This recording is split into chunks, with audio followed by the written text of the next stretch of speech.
şey, psixologlardan deyir, bağışlamaq lazımdır falan filan. Amma elə şeylər var ki, bağışlanılmır, heç vaxt bağışlanılmır. Ona görə də bizim etdiyimiz terapiyada, tacizdə, təcavüzdə biz pasientdən bağışlanmağı tələb etmirik. Çünki buna haqqımız yoxdur. Çünki heç mümkün də olan bir şey deyil.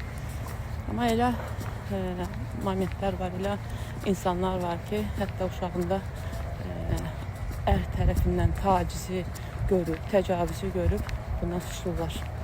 Çox zaman taciz, təcavüz bir sir olaraq qalır. Çünki həyat yoldaşları, atalar, yəni dırnaq arasında atalar uşağı qorxuzurlar ki, anava desən, anavı öldürəcəm, səni öldürəcəm falan. Bəzən bu gizli olaraq qalır və insan onu ömrü boyu daşır və hansısa yaşda, hansısa xəstəlikdən əziyyət çəkir. Amma elə momentlər olur ki, ana bilir, amma ər yalvarır, nə bilim, nəsə olur. Və ana bağışlayır güya və yenidən həyatlarını davam edirlər. Çünki bizim o sevimli, o döz kəlməmiz burada yaxşı işləyir.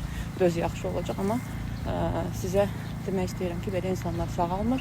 Əgər bugün sizin qızınıza bu təcavüzü, tacizi edirsə, sabahda yenidən edə bilər sizin qızınıza. Sizin də qızınıza olmasa digər insanlara, insanların uşaqlarına xətər yetirə bilər və siz bundan çox xəcalət çəkə bilərsiniz və siz bağışlasaq da sizi qızınız bağışlamayacaq. O qədər ağırlı bir haldır ki, insan bununla yaşayır və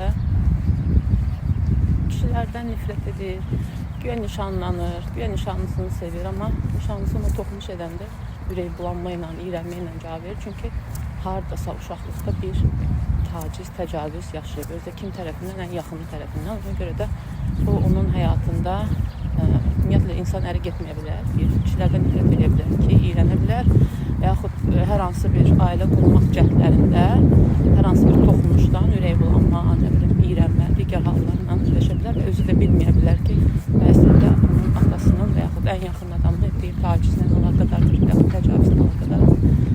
Ona görə də belə hallarınız varsa, onlardan mütləq azad olmaq lazımdır. Masterclassda